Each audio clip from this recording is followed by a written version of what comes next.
guys. Hey, what's up guys? We are back again for another quick tip na naman po sa mga ginagawa nating aluminum. Bali this time, I'm here with my wife and then may ginagawa tayong fabrication ng mga awning window na naka-series type po siya. Yun na yun, series type. So, wanna share it to you kung paano natin kinakabit yung YC molding. So, pakita ko sa inyo guys. This is the YC molding. Ito po yung ginagamit sa mga traditional awning window. So, I sincerely apologize. Ito lang po yung naibabahagi natin para sa mga beginners or baguhan pa lang po sa aluminum and glass fabrication. So, sa napapansin ko po, bali yung iba kasi yung ginagawa nila is sinasabay nila yung pagkakaputol ng mga YC molding clip dito sa kanyang panel frame. So this time, separate po yung ating ginawang pagkakat. So kumbaga, una nating pinutol o hindi na natin sinabay yung cover, basta panangkan lang. Hindi na natin sinabay yung YC molding. Kumbaga, YC perimeter or panel frame muna and then later na natin kinakabit. So wanna share ito yung kung paano yung pagkakabit nito. I actually have a video of this one kung paano nga po ikabit, but since medyo may kulumaan na yun, so wanna give you an update dahil nga po nagbago ba may kumbaga may changes na nagaganap dahil nga po before yung ginawa nating mga procedure is hindi po tukma or which I think medyo hindi po siya economy when it comes to silicone, and then yung process as well medyo time consuming. So this time we find best, should I say, procedure para mas madali at the same time hindi po siya pangit tignan dahil nga po yung previous na ginawa natin is yung panel frame ng ating awning is litaw po yung mga angular bracket. So this time binaliktad po natin yung panel frame, which is very good, or kumbaga malaki po yung benefits na nagagawa or na nakukuha natin. Hindi na siya time consuming, and then at the same time yung result is sobrang presentable na po siya. So without further ado, tutulungan tayo ni Madam Rocha, Madam Pilang, to take a video kung paano natin ito gagawin. Bali 10 piraso po ito. Yan, tigda dalawa po yung opening niya, isa sa taas and then the other one is isa po sa baba. So yan po yung mga framing nito guys, mga 1x3 na rectangular tube, and then yung mga division niya po is 1x2 na po dahil nga po medyo tight po yung budget. So hindi naman po pwede na gagamitan natin ng kumbaga medyo mahal yung materials, and then yung possible profit natin is maliit lang. So kumbaga dapat patas lang yung ating gagawin. So as long as you fabricated very well, kumbaga functional po yung ginagawa natin, I guess that's enough. So bali 10 po ito. Ayan, ito pa po yung 4. Bali kakabitan pa natin ng glass. So ito muna yung ating inuna. So here it comes. Excuse us madam, can you please, ayan, lagay mo lang dyan. So nakat na nga pala natin yung mga glass. So ito na siya guys. So it's your turn.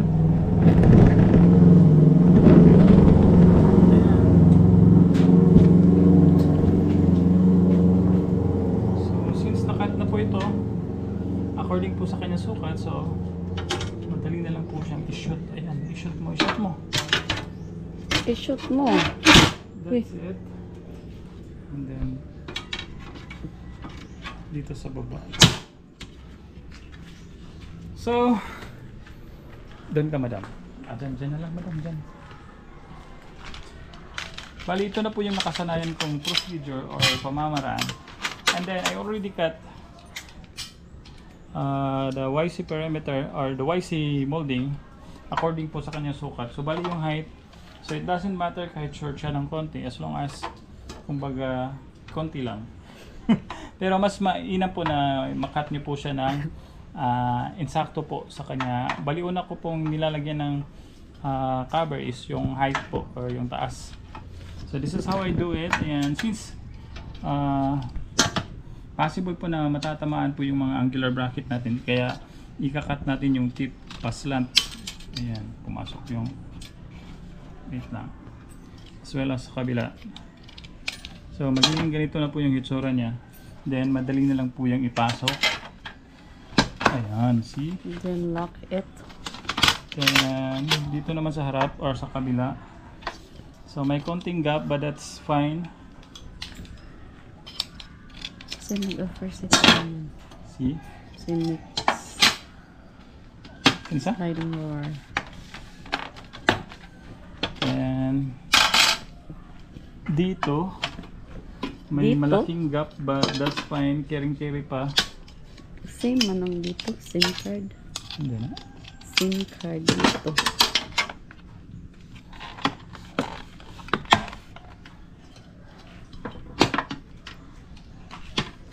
Hindi pala siya ano.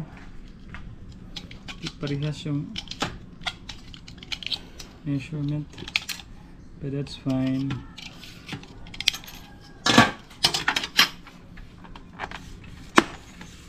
Ayan. Then after natin malagay yung mga lock sa kanyang height, saka natin isunod yung mga width or mali. This one.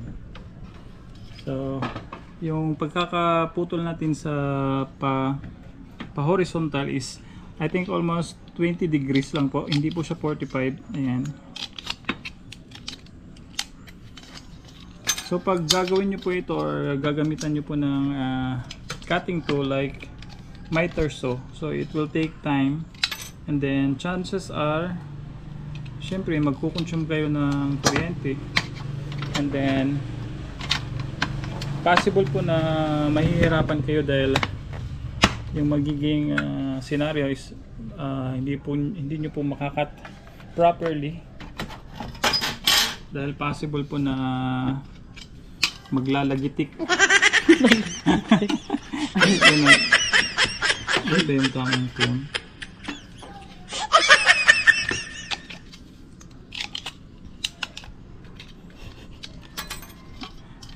Katawa mga kaday. So ito na po yung nakasanayan kong pamamaraan guys. So tested na po ito. See?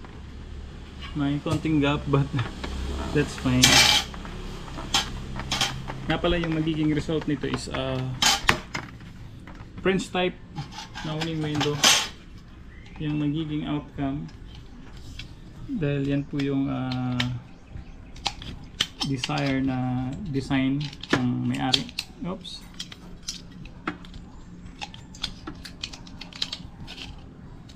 So yung benefits nito guys is syempre since hindi kayo gumagamit ng miter saw, walang electricity na nakukonsume, and then hindi kayo makakadisturbo sa kapitbahay Na natutulog. na pag ganitong oras, Na nagpapahinga. tanghali or almost 2 or 3 PM na. Ito pa lang. So most of the people here is natutulog, so maiiwasan natin yung kumbaga ingay na napoproduce ng ating cutting machine.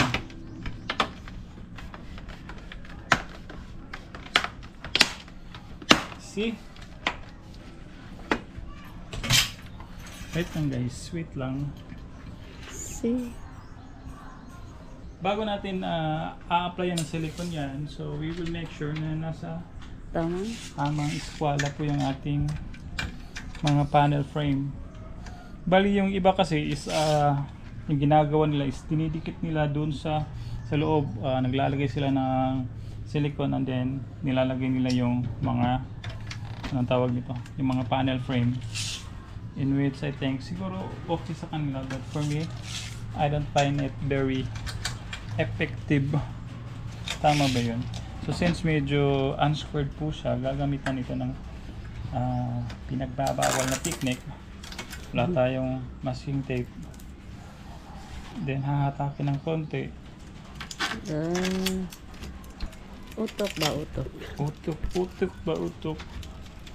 Then Try natin i-squala ulit if nasa tamang squala na ba. Asa na yun? I think that's fine. Then the other one, the other panel. Klaro itong video dam.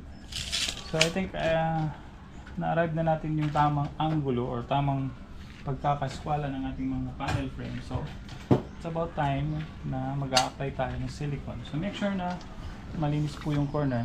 Wait lang guys. So pakita ko sa inyo. Ayan. Sobrang 0-0 po yan guys. Ayan. As well as dito sa kabila. So if ever makat nyo po ng sobra or hindi po tukma or hindi po accurate yung pagkakaputol nyo, then I think that's fine. Mag-a-apply naman tayo ng silicone. I think siguro if ever nakabuka kaya ng 1/8, that's fine. Makakabiran po yan ng silicone. So kita ko sa inyo how I do it guys. Can you please do it? Hold it rather and take a video on me. Nga pala yung gamit nating silicone is black po yung kulay niya. Oops. So hindi po natin maiiwasan na sosobra yung lalabas na silicone sa tip sa dulong bahagi ng ating nozzle, dahil nga po syempre it's just a human intervention. So hindi natin ma-assure na yung lalabas na silicone is just enough. Pero as long as makinis or malinis, makinis yan. Yan, malinis. Then pag may nakita kayo medyo may awang, then takin nyo pa ibabaw sa my corner. Then balik kayo ulit. So ayan, this is what I'm trying to say, na may lumalabas po talaga sa tip. So medyo mahirap po yan guys pag i-diretso nyo po na may konting silicone sa dulong bahagi or sa nozzle. So make sure na wala pong silicone na. Alright, perfect.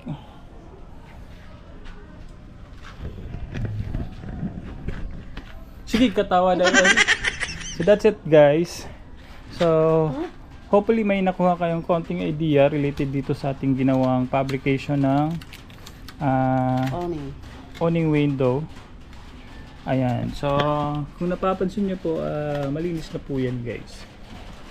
So we will just hope na yung ating ginawang fabrication ng mga awning window is sakto po sa kanyang measurement or sa ating pagkakabitan ng mga opening.